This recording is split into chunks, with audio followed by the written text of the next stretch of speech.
Unit 4.3 Intellectual Rubbish by Bertrand Russell. Introduction. In this essay, Bertrand Russell analyzes the rubbish behind many beliefs from religion to politics and then gives a few tools to help reduce our own rubbish beliefs. Module 1.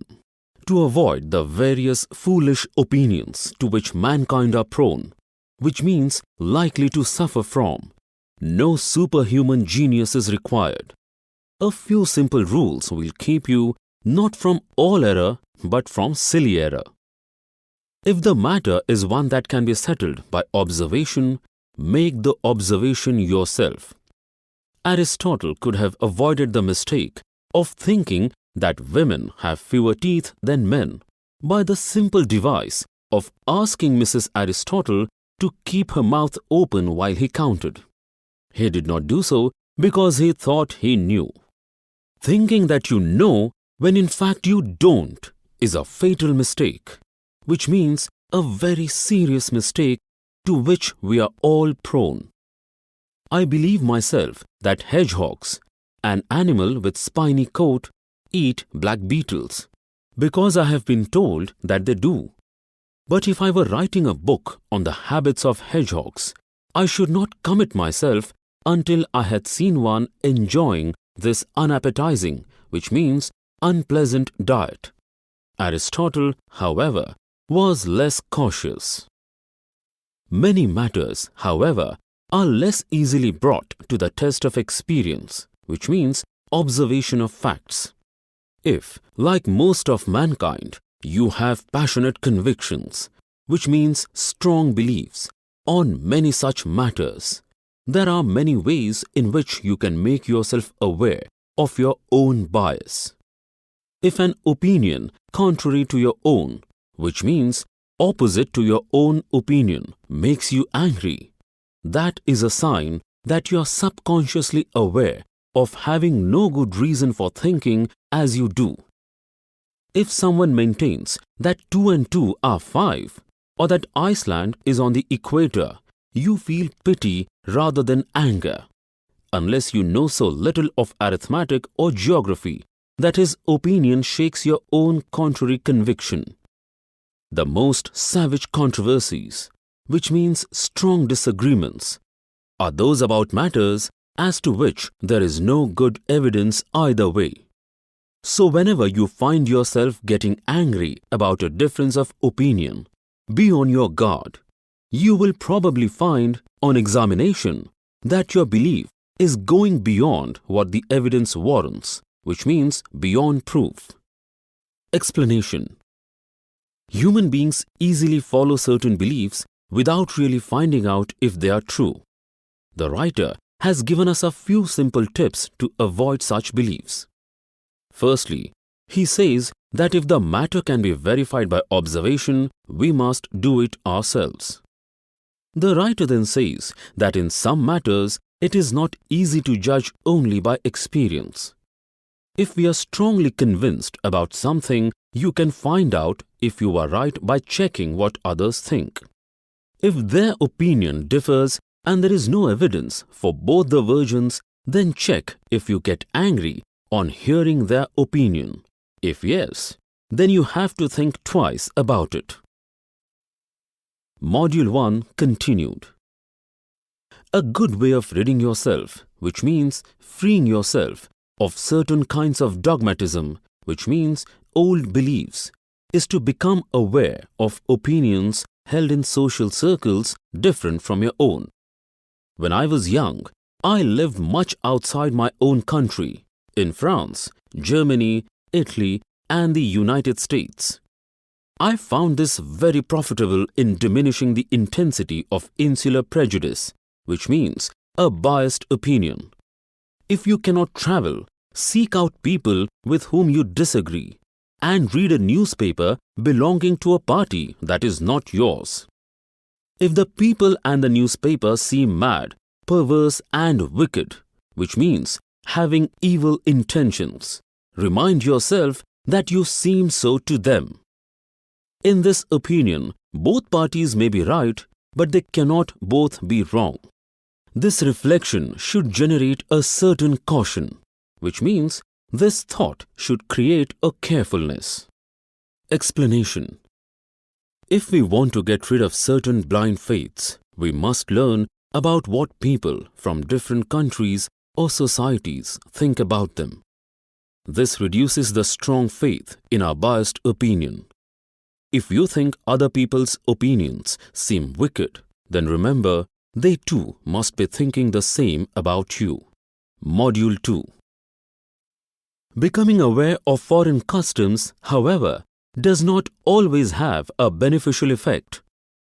In the 17th century, when the Manchus conquered China, it was the custom, which means tradition, among the Chinese for the woman to have small feet, and among the Manchus for the men to wear pigtails.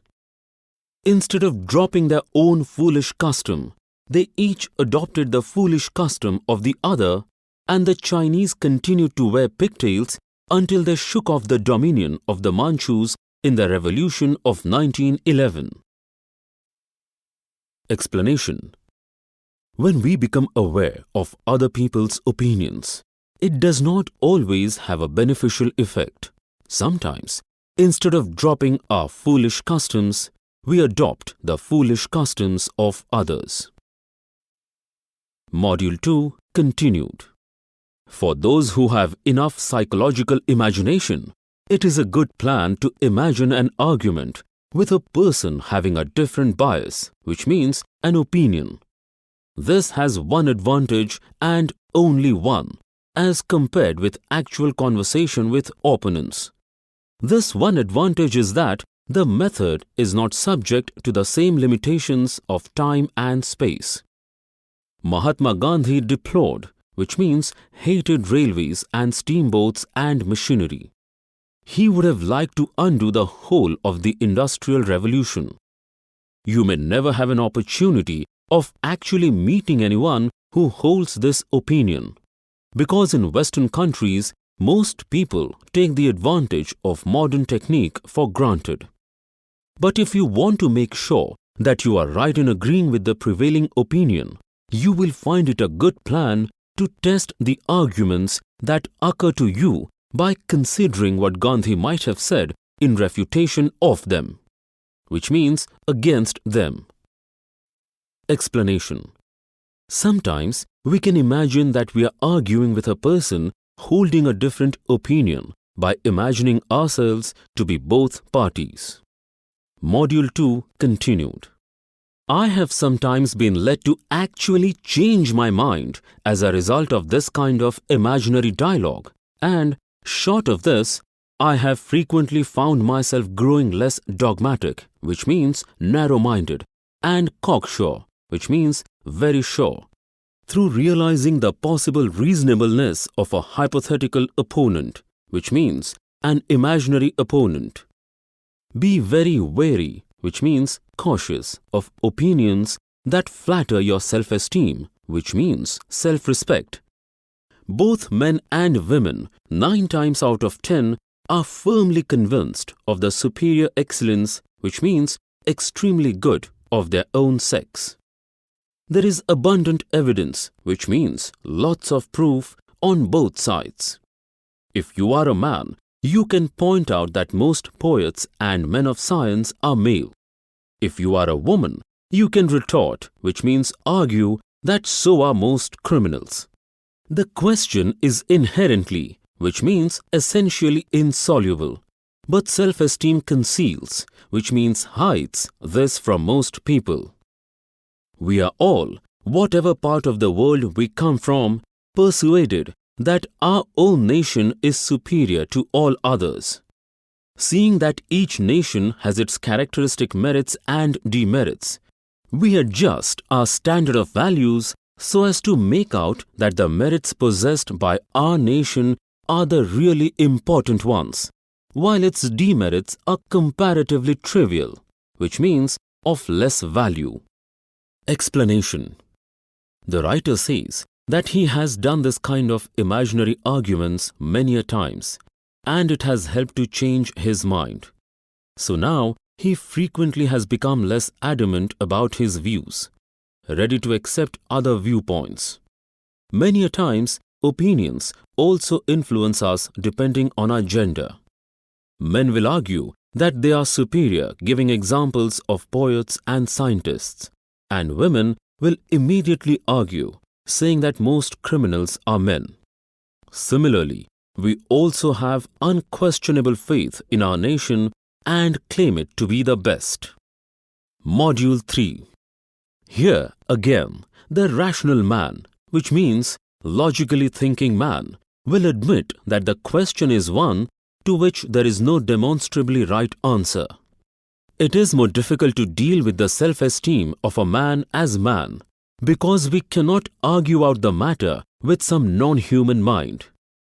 The only way I know of dealing with this general human conceit, which means pride, is to remind ourselves that man is a brief episode in the life of a small planet in a little corner of the universe, and that for aught we know, which means all we know, other parts of the cosmos, which means universe, may contain beings as superior to ourselves as we are to jellyfish. Explanation.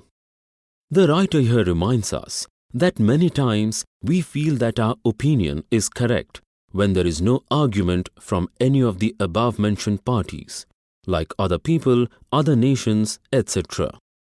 We must remember that our existence as compared to the entire universe is very minute, and that there may be life on other parts of the universe and maybe they are superior to us. Module 4. Other passions besides self-esteem, which means self-respect, are common sources of error. Of these, perhaps the most important is fear. Fear sometimes operates directly by inventing rumors of disaster, which means calamity in wartime, or by imagining objects of terror such as ghosts. Sometimes it operates indirectly by creating belief in something comforting, such as the elixir of life, which means medicinal potion, or heaven for ourselves and hell for our enemies. Fear has many forms. Fear of death, fear of the dark, fear of the unknown, and that vague generalized fear that comes to those who conceal from themselves their more specific terrors. Until you have admitted your own fears to yourself and have guarded yourself by a difficult effort of will against their myth-making power, which means the ability to create false stories, you cannot hope to think truly about many matters of great importance, especially those with which religious beliefs are concerned. Fear is the main source of superstition, which means irrational belief, and one of the main sources of cruelty. To conquer fear is the beginning of wisdom in the pursuit of truth as in the endeavor, which means an attempt to achieve a goal after a worthy, which means suitable manner of life. Explanation. The writer now talks about fear, which has many forms, like the fear of death or dark or the unknown. It also includes fear caused by the concept of heaven and hell. Fear is the source of superstitions, cruelty, errors, and rumors. When we conquer fear, we truly start being wise. Module 5. There are two ways of avoiding fear. One is by persuading, which means encouraging ourselves, that we are immune from disaster. And the other is by practice of sheer courage. The latter is difficult and to everybody becomes impossible at a certain point. The former has, therefore, always been more popular. Primitive magic, which means old magic, has the purpose of securing safety, either by injuring enemies or by protecting oneself by talismans, spells or incantations, which means lucky charms or magical spells. Without any essential change, belief in such ways of avoiding danger survived, which means continue to exist, throughout the many centuries of civilization. Science has now lessened the belief in magic, but many people place more faith in mascots, which means a thing which brings good luck, than they are willing to avow, which means confess openly. Neither a man, nor a crowd, nor a nation can be trusted to act humanly, which means lovingly, or to think sanely, which means sensibly, under the influence of a great fear. And for this reason, poltroons are more prone to cruelty, which means cowards are more likely to suffer than brave men, and are also more prone to superstition. Explanation. The writer also gives us two solutions for avoiding fear. One is to believe that we are safe and cannot be hurt, and the other is by being courageous. People find it difficult to be courageous at such times, so they opt for the first way. So they try to secure themselves with magical spells, lucky charms, etc. The faith in black magic, etc. has lessened but not completely gone. The writer agrees that when a person or even a nation acts in the influence, he or it cannot think rationally. Module 6. But we have been getting too solemn, which means serious. Superstitions are not always dark and cruel. Often they add to the gaiety, which means cheerfulness of life. I received once a communication from the god Osiris, giving me his telephone number. He lived at that time in a suburb of Boston. Although I did not enroll myself among his worshippers, his letter gave me pleasure. I have frequently received letters from men announcing themselves as the Messiah and urging me not to omit, which means skip, to mention this important fact in my lectures. I admire especially a certain prophetess, which means a person who advocates or speaks in a visionary way, who lived beside a lake in northern New York State about the year 1820. She announced to her numerous followers that she possessed the power of walking on water, and that she proposed to do so at 11 o'clock on a certain morning. At the stated time, the faithful assembled in their thousands beside the lake. She spoke to them saying, with one voice they replied, "We are!" She announced, and they all went home much edified, which means benefited. Perhaps the world would lose some of its interest and variety if such beliefs were wholly replaced by cold science. A wise man will enjoy the goods of which there is a plentiful supply, and of intellectual rubbish he will find an abundant, which means plenty diet, in our own age as in every other. Explanation. Here the writer says that superstitions can sometimes be funny. He gives the example of a person claiming to be a messiah, a godman, and a prophetess who announced that she had the power of walking on water. The writer ends the article saying that there is plenty of intellectual rubbish in the world.